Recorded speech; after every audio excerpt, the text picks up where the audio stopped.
The Young and the Restless spoilers Tuesday full episodes March 10th, 2026. Fear gripped Genoa when Jack was first kidnapped, and the police issued an emergency order. Initially, the situation seemed like another dangerous turning point in the never-ending war between the powerful families. But as time passed and Jack remained missing, the atmosphere surrounding the case grew increasingly grim and complicated. Diane became deranged, constantly threatening to kidnap Nikki for revenge. But was Nikki afraid? Victor never concealed his hatred for Jack, but even by Victor's standards, the current situation seemed unusually calculated. Victor said that everything was going in the right direction, if only Phyllis would listen to him. Phyllis was tired of listening to Victor so many times and she wanted to break free. But if Phyllis didn't listen to Victor, she might die. Victor never lied. He was an extremely dangerous man. Phyllis, having spent years surviving the unpredictable politics of Genoa, understood exactly what Victor was doing. He wasn't just negotiating, he was cornering her. Each of his demands was like another door closing behind her, leaving her with fewer and fewer escape routes. Jack was doing quite well now. He was pampered and loved by Patty, living a better life, but he still missed his family. Over time, Nikki began quietly gathering pieces of information that others had overlooked.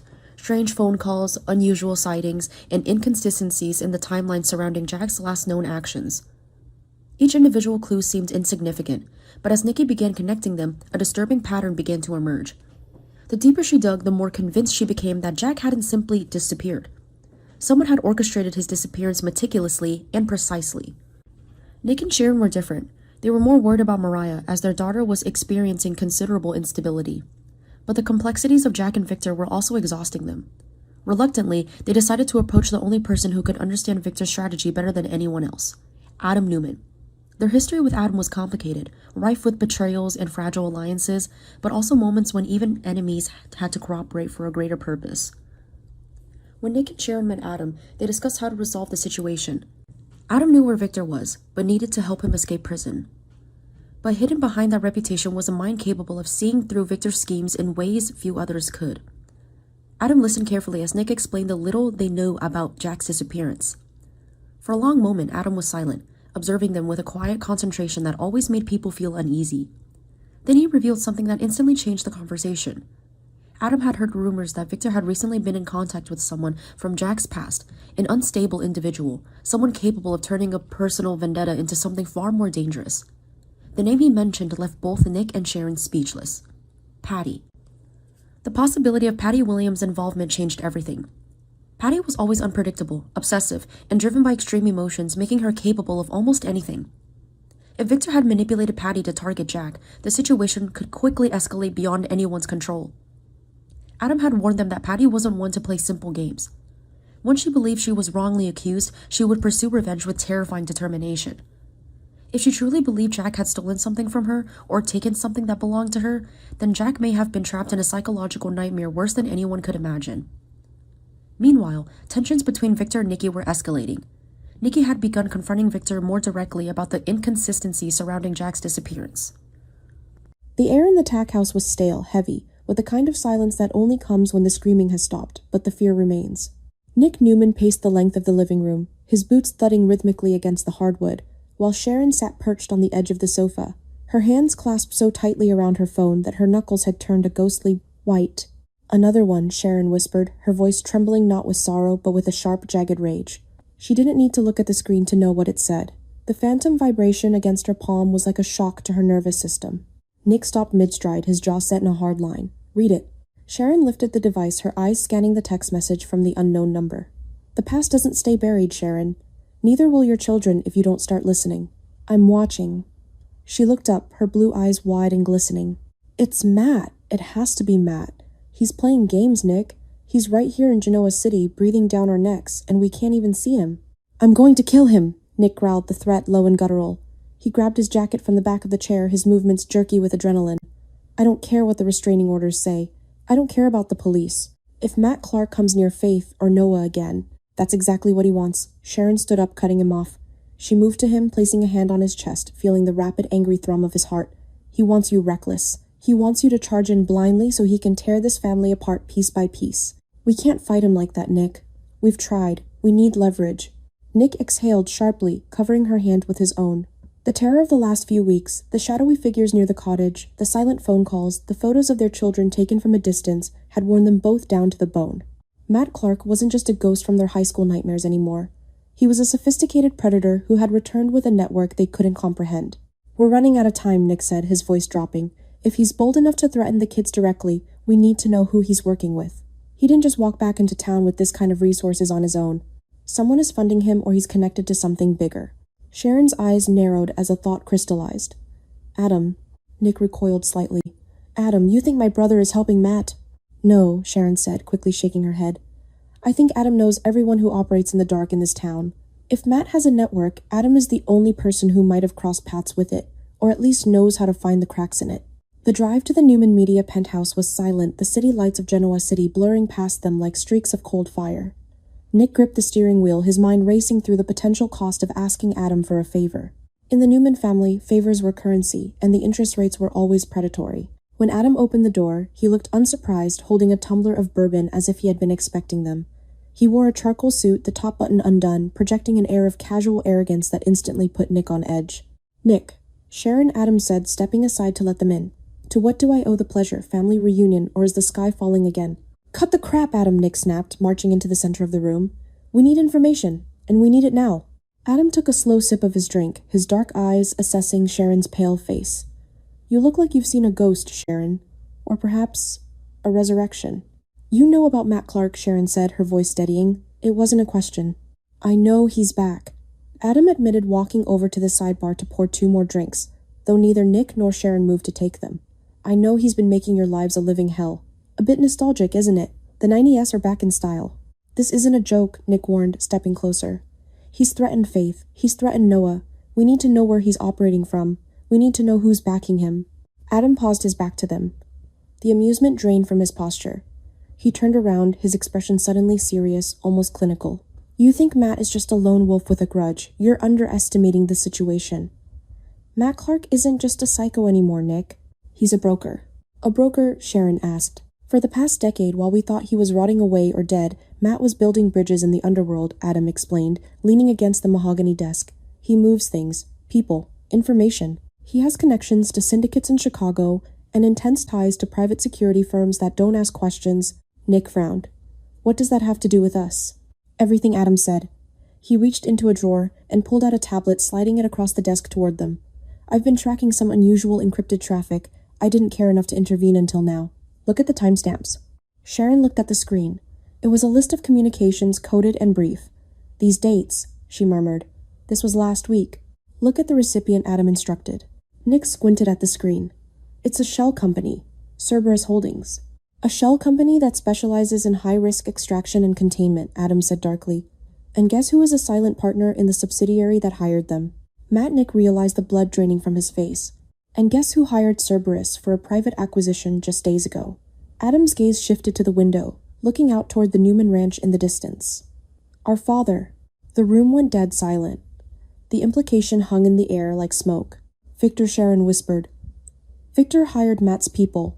"Not Matt directly," Adam corrected. "Victor is too proud for that. He hired the firm. But Matt is the spider in the web. He knows exactly what the job was. He knows the personnel. He holds the keys."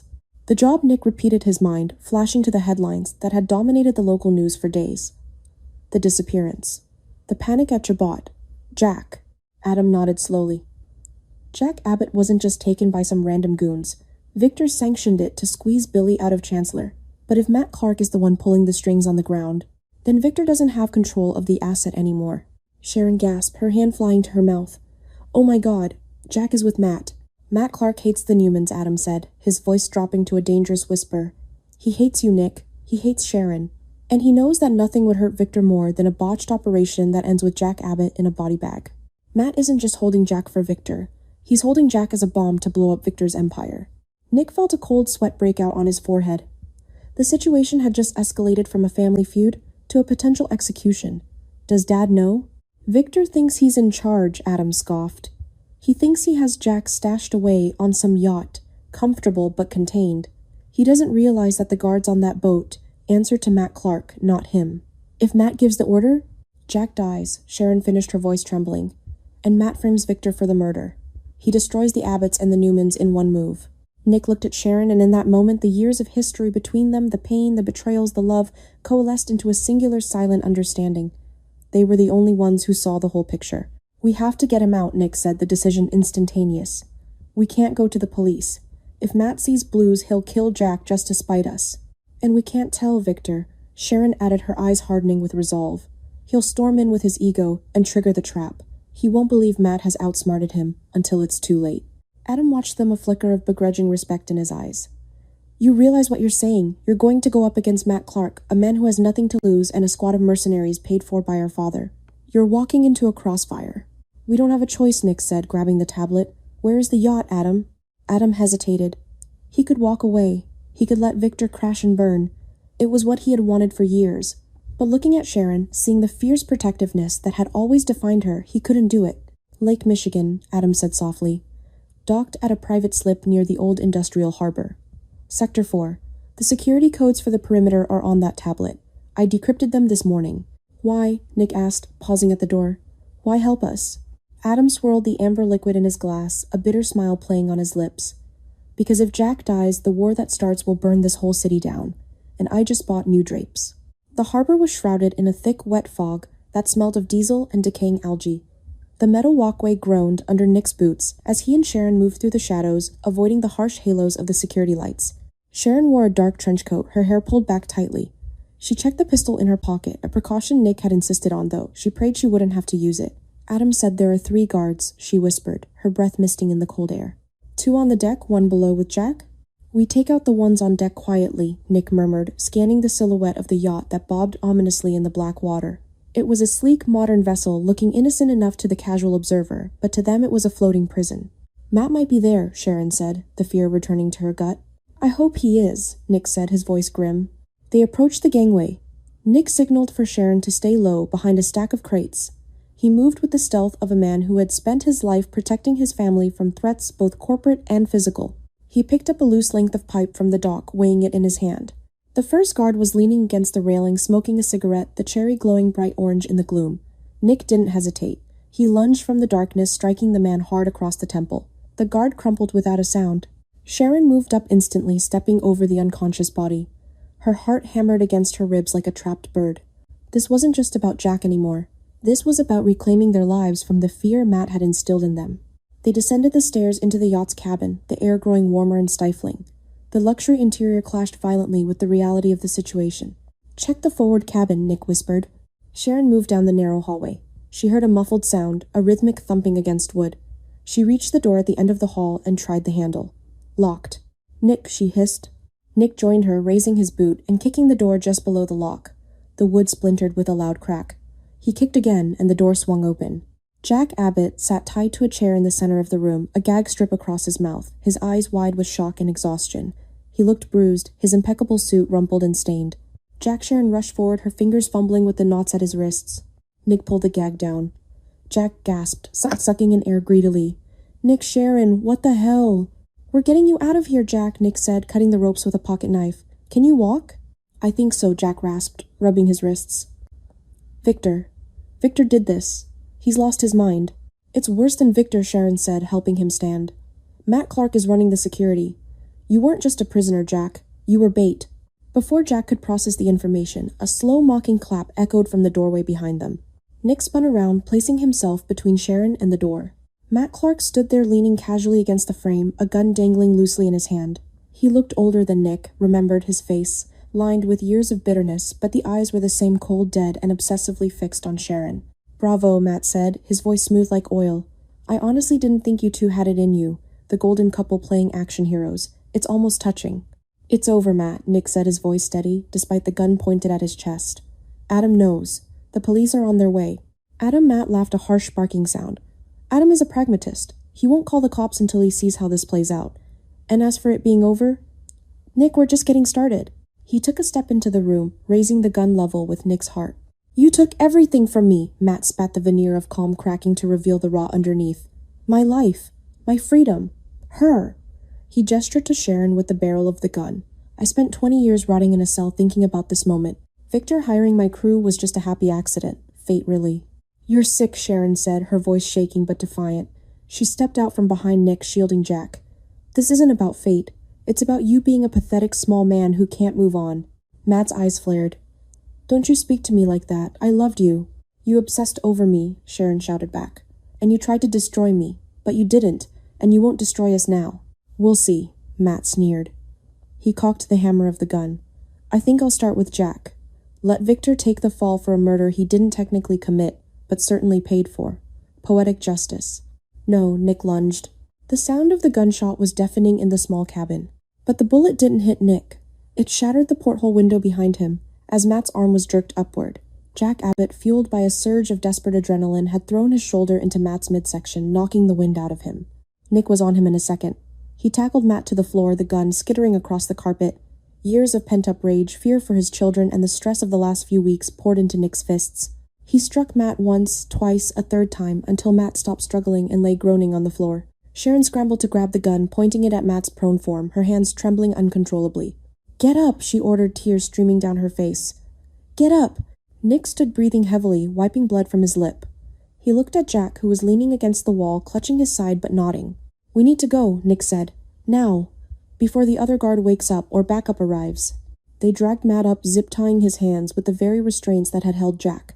As they emerged onto the deck, the fog had begun to lift, revealing the faint outline of the Chicago skyline across the water.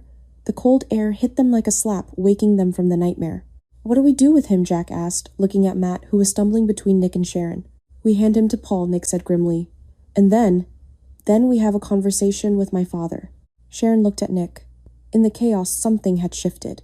The distance that had been between them for months, the awkwardness of their will they won't they dynamic had evaporated. They had walked into the fire together for the sake of their family, and they had survived. You realize what this means, Sharon said softly as they shoved Matt toward the gangway. Victor is going to deny everything. He'll say Matt went rogue. He'll spin this. Let him try, Nick said, looking at her with an intensity that made her breath catch. We have the witness, we have the broker, and we have each other. Jack looked between them, seeing the unspoken bond that had just been reforged in violence and survival. He offered a weary, knowing smile. Well, Jack said, straightening his tie with as much dignity as he could muster, it seems I owe you both my life. And I have a feeling Victor Newman is about to have a very, very bad day. As they stepped off the yacht and onto the solid ground of the dock, the sirens began to wail in the distance, not the police, but the inevitable approaching storm of the fallout in Genoa City. The war wasn't over. In fact, with Matt Clark in custody and Victor's secrets exposed, it had only just begun.